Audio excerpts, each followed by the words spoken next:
It's a lovely day outside and 11-year-old Eli decides to go out to play. However, he suddenly has to stop running when a coughing fit takes over his body. He falls to the floor as his skin begins getting red, painfully burning and making Eli scream for help, but nobody hears. At that moment Eli wakes up and it's revealed he lives in a sterile bubble inside the house. He suffers from a rare autoimmune disease that manifested only a couple of years ago and makes him extremely vulnerable to the outside world, basically making him allergic to everything.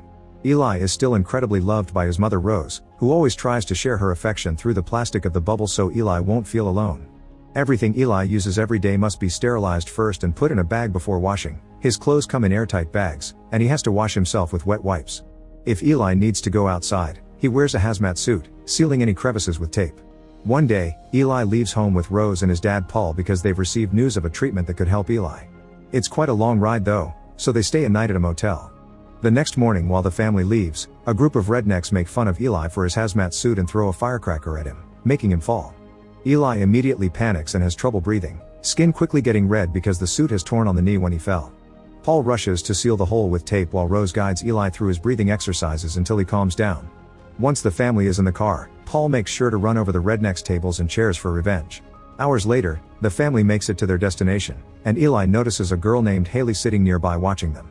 The treatment center turns out to be an old mansion that has been converted into a sterile facility, and the front doors are made of steel. First Eli must enter alone so he can go through decontamination, and once he's safe his parents go through the same process. Then the family meets Dr. Horn, who has been using this new treatment for years now on various kids. Eli asks if she saved any of them, but Horn ignores the question and promises she'll make him better. Horn tells Eli he can take the suit off inside because the house is sealed, but he still doesn't feel safe yet. Afterward, Horn shows them around, blaming the weird windy noises they hear on the old pipes. At the end of a corridor, there's a transparent door and Eli can see a girl behind it that quickly disappears, so he blames it on his imagination. Horn tells Eli he isn't allowed to go in that area because it isn't clean, but the seal will keep him safe. Next, they go to Eli's new room. Horn shows them there's a bathroom here with filtered water, and Eli gets so excited that he finally takes off his suit. Nothing bad happens, and now Eli can finally hug his parents after years of isolation.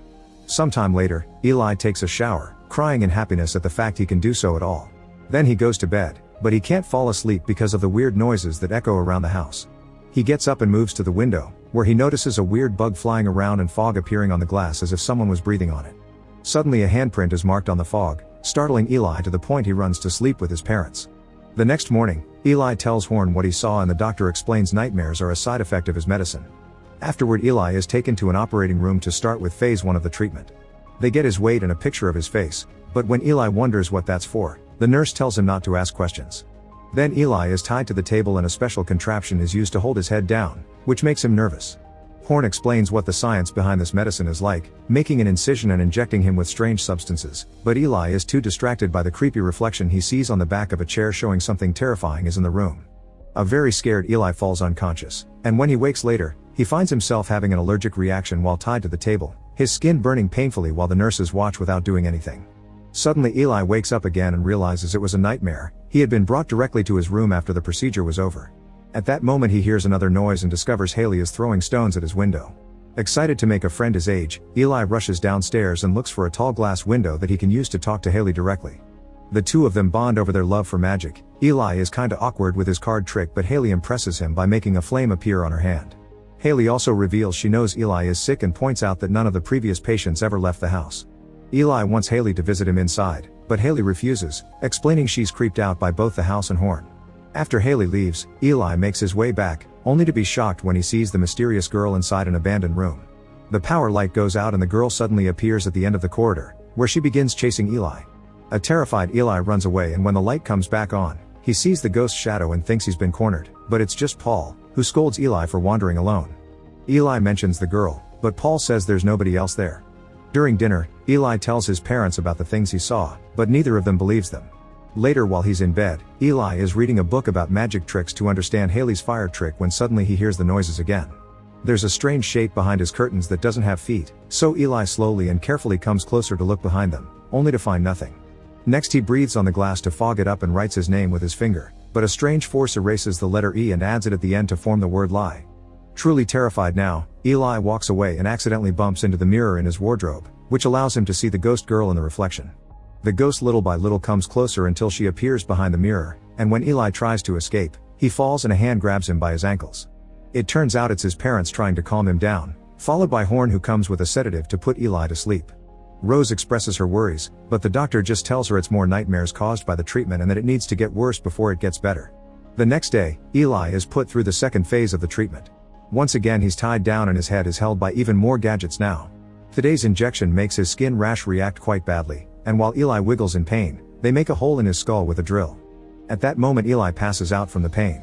Afterward, Horn tells the parents Eli is having a reaction to the treatment and that he may reject it like it sometimes happens with transplants.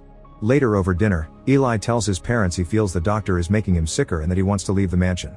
A furious Paul accepts but also points out Eli will stay sick forever and won't have a real life, making Eli change his mind. In the evening, Eli hears noises in the bathroom.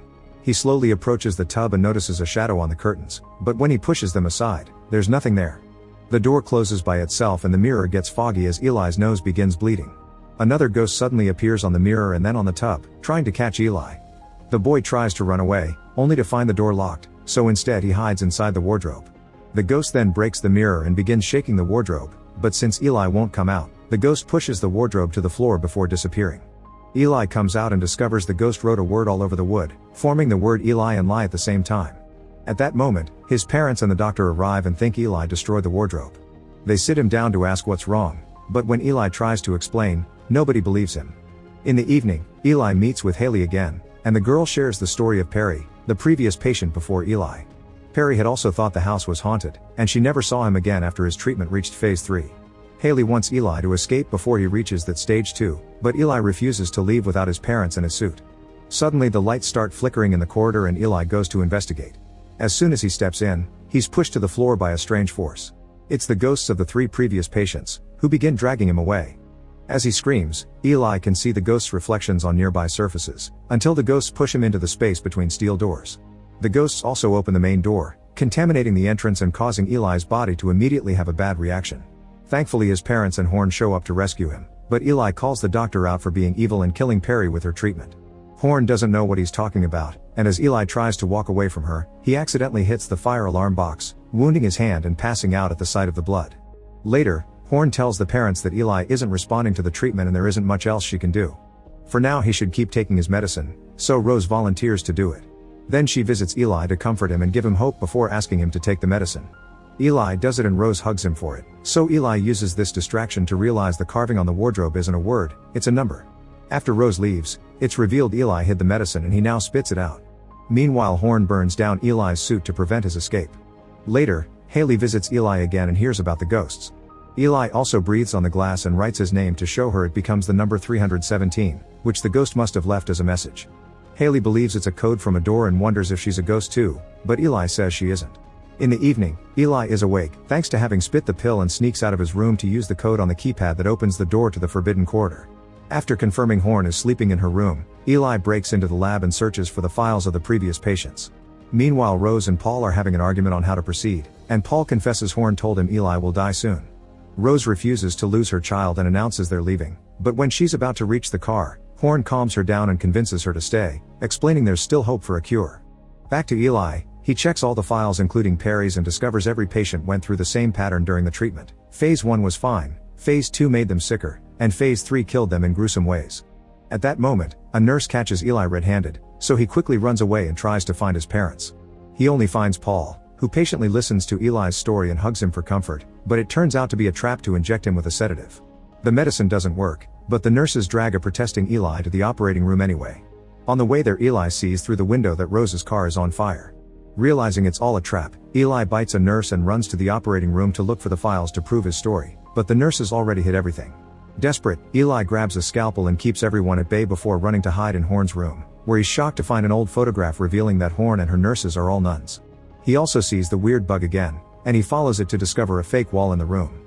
When he pushes it, he finds a set of creepy stairs that take him to an underground cavern containing a small Christian shrine and a pit with a lid on it. Suddenly the door closes behind him and Eli discovers his parents and Horn have locked him up there. Absolutely terrified, Eli tries to cover his face with his shirt, but the illness is triggered anyway. He wiggles on the floor in pain as his skin becomes increasingly red. However, after taking a few deep breaths, he calms down and his skin goes back to normal, meaning the illness has always been a lie.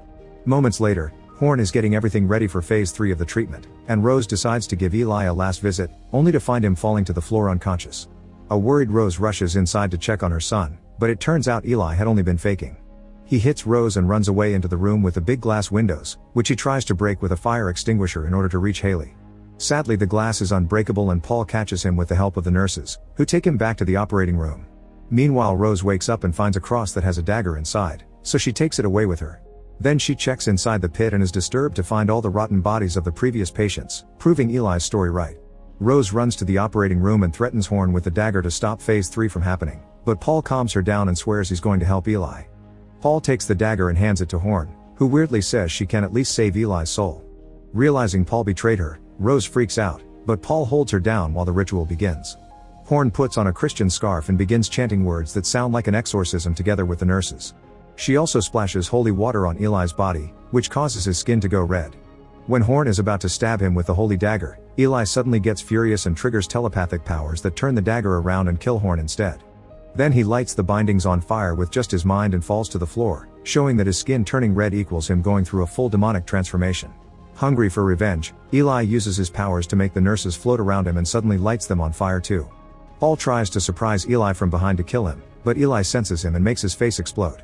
Then Eli demands answers, so Rose explains she couldn't have children no matter how much she prayed to God. Desperate to be a mother, she turned to the devil instead, who lied to her and told her the baby would be normal. The devil is Eli's real father, and Rose made up the illness to protect her son from a world that wouldn't understand him. Horn's treatment had been made of holy water injections that tried to make him normal again. Eli believes in his mother's love for him and decides to let her live. After spreading the fire through the mansion with a mere touch of his feet, Eli goes outside and the fresh air helps him put the transformation away. He also finds Haley, who explains she and all the dead patients are children of the devil too, therefore she's Eli's half-sister. They want to run away together, so they ask Rose to join them so she can drive for them. Not knowing what else to do, Rose gets in the car and drives the kids away. Make sure to subscribe and turn on notifications so you can watch more videos like this. Thanks for watching.